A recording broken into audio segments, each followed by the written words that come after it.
Today's story reveals a profound example of Padre Pio's spiritual care, where a simple request led to a miraculous sign that left me in amazement. Please stay tuned to hear this remarkable story. Ave mundi spes Maria. Welcome to Following Padre Pio. Whether you're a returning viewer or new to our channel, we're excited to have you with us. Padre Pio, a Capuchin friar, mystic, and miracle worker, continues to inspire and intercede in powerful ways today. Discover how Padre Pio's legacy can touch your life and the lives of your loved ones. Subscribe now and let's embark on this spiritual journey together. I'd like to take a heartfelt moment to thank the members of our Protected Child of Padre Pio program for your unwavering financial help and support. Your generosity makes these videos possible for everyone, and we are deeply grateful. May Our Lady and Padre Pio reward you abundantly for your kindness and dedication. For those of you who are not yet members, we invite you to join us today and experience the many benefits that come with being a protected child of Padre Pio. As a member, you will enjoy special spiritual and material benefits, including regular masses celebrated specifically for your intentions. Pope Benedict XV beautifully expressed the value of this. The Holy Mass would be of greater profit if people had it offered in their lifetime rather than having it celebrated for the relief of their souls after death. Additionally, you'll be joining a community of people praying for each other. Knowing people are praying for you will bring comfort, hope, and strength to face life's challenges for you and your loved ones. Joining is simple. Just click the link in the description below to find out more and become a part of this blessed community under the protection of Padre Pio. Now let's move on to our story. Today's story comes from the book Padre Pio, Stories and Memories by John McCaffery, and it offers a beautiful example of Padre Pio's spiritual care for those who sought his help, even across great distances. John McCaffery shares a story he heard directly from Father Dominic Aloysius of Belleville, an American who served as Padre Pio's assistant. To give you a bit more context before diving into the story, Father Dominic was sent to San Giovanni Rotondo in 1947 to handle the overwhelming volume of letters Padre Pio received in English and German, more than 250 a day.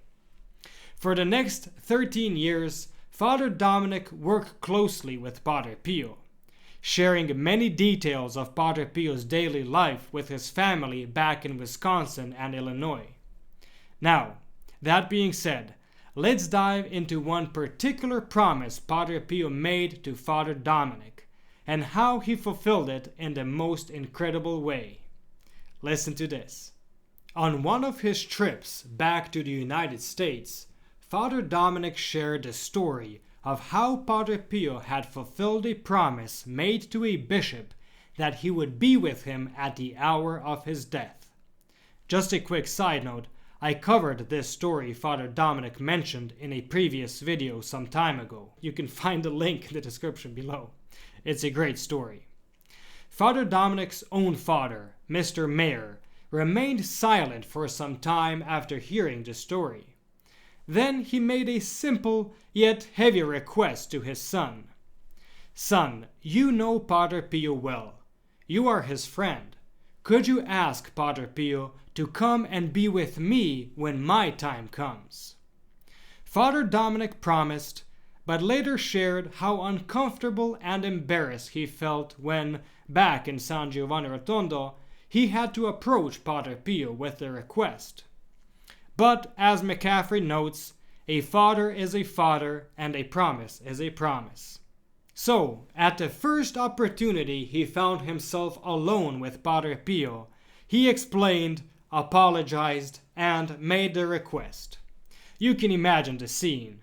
A son nervously explaining his father's dying wish, wondering if he's asking too much of Padre Pio.